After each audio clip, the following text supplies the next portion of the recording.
ನಮಸ್ಕಾರ ವೀಕ್ಷಕರೇ, ನಾನು ನಿಮ್ಮ ಸದ್ದಾಮ್. ಇವತ್ತು ನಮ್ಮ ಜೊತೆ ಪ್ರಖ್ಯಾತ ಹೃದಯ ತಜ್ಞರಾಗಿರುವಂಥ ಕಲಬುರಗಿಯ ಜಯದೇವ ಹಾಸ್ಪಿಟಲ್ನ ಒಬ್ಬ ಹೃದಯ ತಜ್ಞ ಅರುಣ್ ಕುಮಾರ್ ಹರಿದಾಸ್ ಅವರು ನಮ್ಮ ಜೊತೆ ಇದ್ದಾರೆ. ಬನ್ನಿ, ಇವತ್ತಿನ ದಿನಗಳಲ್ಲಿ ಯುವಕರು ಹೃದಯ ತಜ್ಞ, ಹೃದಯಘಾತ ಮತ್ತು ಹೃದಯ ಸ್ತಂಭನದಿಂದ ತುಂಬ ಜನ ಸಾಯ್ತಿದ್ದಾರೆ. ಇದರ ಹಿಂದಿನ ಕಾರಣಗಳೇನು, ಹೃದಯ ಸಂಬಂಧಪಟ್ಟಂಥ ಒಂದು ಚಿಕ್ಕ ಚಿಕ್ಕ ಪ್ರಶ್ನೆಗಳನ್ನು ನಾವು ಅವ್ರ ಜೊತೆ ಹಂಚಿಕೊಳ್ಳುತ್ತೀವಿ. ಸರ್, ಕಾರ್ಯಕ್ರಮಕ್ಕೆ ಸ್ವಾಗತ. ನಮಸ್ಕಾರ. ಸರ್, ಈಗಿನ ಯುವಕರು ಒಳ್ಳೆಯ ಒಂದು ಫಿಟ್ನೆಸ್ ಮೇಂಟೈನ್ ಮಾಡ್ತಿದ್ದಾರೆ, ಅದರ ಜೊತೆ ಊಟನೂ ಮೇಂಟೈನ್ ಮಾಡ್ತಿದ್ದಾರೆ, ಆದರೂ ಹೃದಯ ಸ್ತಂಭನದಿಂದ ಸಾಯ್ತಿದ್ದಾರೆ. ನಿಜ. ಕಾರಣ ಏನು ಸರ್ ಇದಕ್ಕೆ? ಅದಕ್ಕೆ ನಾನಾ ಕಾರಣಗಳು ಇತ್ತೀಚಿನ ದಿನಗಳಲ್ಲಿ ತಾವು ಹಾಸನ ಅಂತ ಅನ್ಬೋದು ಅಥವಾ ಬೇರೆ ಬೇರೆ ಒಂದು ಜಿಲ್ಲೆಗಳಲ್ಲಿ ಯುವಕರಲ್ಲಿ ತುಂಬಾ ಸಡನ್ನಾಗಿ ಹೃದಯಘಾತದಿಂದ ಸಾವನ್ನಪ್ಪುತ್ತಾ ಇದ್ದಾರೆ. ಅದಕ್ಕೆ ಅನೇಕ ಕಾರಣಗಳು ಹೇಳ್ಬೋದು. ಮುಖ್ಯವಾಗಿ ಇದರಲ್ಲಿ ಒತ್ತಡದ ಜೀವನ ಯುವಕರಲ್ಲಿ ಅತಿ ಹೆಚ್ಚಾಗಿ ಕಂಡು ಬರ್ತಾ ಇದೆ. ಕೆಲಸದ ಒತ್ತಡ ಆಗಿರ್ಬೋದು, ಹಣಕಾಸಿನ ಒತ್ತಡ ಆಗಿರ್ಬೋದು, ಅಥವಾ ಕೌಟುಂಬಿಕ ಒತ್ತಡ ಆಗಿರ್ಬೋದು, ನಾನಾ ರೀತಿಯ ಒತ್ತಡದಿಂದ ನಮ್ಮ ದೇಹದಲ್ಲಿ ಅಪರೋಕ್ಷಕವಾಗಿ ನಾನಾ ರೀತಿಯ ಬದಲಾವಣೆ ಆಗೋದರಿಂದ ಅವರು ಹೆಚ್ಚಾಗಿ ಹೃದಯಘಾತಕ್ಕೆ ಒಳಗಾಗುತ್ತಿದ್ದಾರೆ.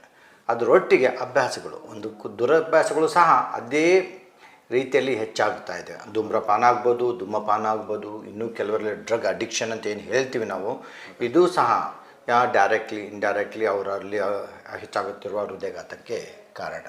ಮತ್ತು ಯುವಕರಲ್ಲಿ ತಾವು ನೋಡ್ತಾ ಇರ್ಬೋದು, ಇತ್ತೀಚಿನ ದಿನಗಳಲ್ಲಿ ರಕ್ತದ ಒತ್ತಡ, ಬ್ಲಡ್ ಪ್ರೆಷರ್ ಸಹ ಜಾಸ್ತಿಯಾಗಿ ಕಂಡು ಬರ್ತಾ ಇದೆ. ಮಧುಮೇಹವು ಸಹ, ಅಂದರೆ ಡಯಾಬಿಟೀಸ್ 25-30 ವರ್ಷಗಳಲ್ಲೂ ಸಹ ನಾವು ಶುಗರ್ ಒಂದು ಕಾಯಿಲೆಯನ್ನು ಕಂಡು ಬರೋದ್ರಿಂದ ಇವು ಸಹ ನಮ್ಮ ಹೃದಯಘಾತಕ್ಕೆ ಕಾರಣವಾಗ್ತಾ ಇದ್ದೇವೆ. ಸರ್, ಮೊದಲಿನ ದಿನಗಳಲ್ಲಿ ಒಂದು 60 ವರ್ಷಗಳ ನಂತರ ಹೃದಯ ಅಥವಾ ಹೃದಯಘಾತ ಆಗಲಿ ಅಥವಾ ಹೃದಯ ಸ್ತಂಭನ ಆಗಲಿ 60 ವರ್ಷದ ನಂತರ ನೋಡಿಕೊಳ್ಬೋದು ಅನ್ನೋದು ಒಂದು ಯೋಚನೆ ಇತ್ತು. ಆದರೆ ಈಗಿನ ದಿನಗಳಲ್ಲಿ ಅಂದರೆ ಯುವಕರಿಗೆ ಮಾತ್ರ ಈ ರೀತಿ ಆಗ್ತದೆ. ಈ ಒಂದು ಪ್ರಶ್ನೆ ಹೋಗೋಕ್ಕಿಂತ ಮುಂಚೆ ನಮ್ಮ ವೀಕ್ಷಕರಿಗೆ ಹೃದಯ ಯಾವ ರೀತಿ ಕೆಲಸ ಮಾಡುತ್ತೆ, ಯಾವ ಭಾಗದಲ್ಲಿ ಇರುತ್ತೆ, ಸ್ವಲ್ಪ ಸಂಕ್ಷಿಪ್ತವಾಗಿ ಹೇಳ್ತೀರಾ ಸರ್? ನಿಜ. ಹೃದಯ ನಮ್ಮ ಒಂದು ದೇಹದಲ್ಲಿರುವ ಒಂದು ಅದ್ವಿತೀಯ ಅಂಗ ಅಂತ ಹೇಳ್ತೀವಿ. ಅಂದರೆ ಈ ರೀತಿಯಾಗಿ ಸತತವಾಗಿ ಶ್ರಮ ಪಡುವ ಒಂದು ಅಂಗ ನಮ್ಮ ದೇಹದಲ್ಲಿ ಯಾವುದೂ ಇಲ್ಲ. ನಮ್ಮ ಮುಷ್ಟೆಷ್ಟು ಇರುವಂಥ ಈ ಹೃದಯ ನಾವು ತಾಯಿಯ ಗರ್ಭಕೋಶದಲ್ಲಿರುವಾಗ ಮೊಟ್ಟ ಮೊದಲ ಒಂದು ಅಂಗ ಕೆಲಸ ಮಾಡುವುದಂದರೆ ಅದು ಹೃದಯ.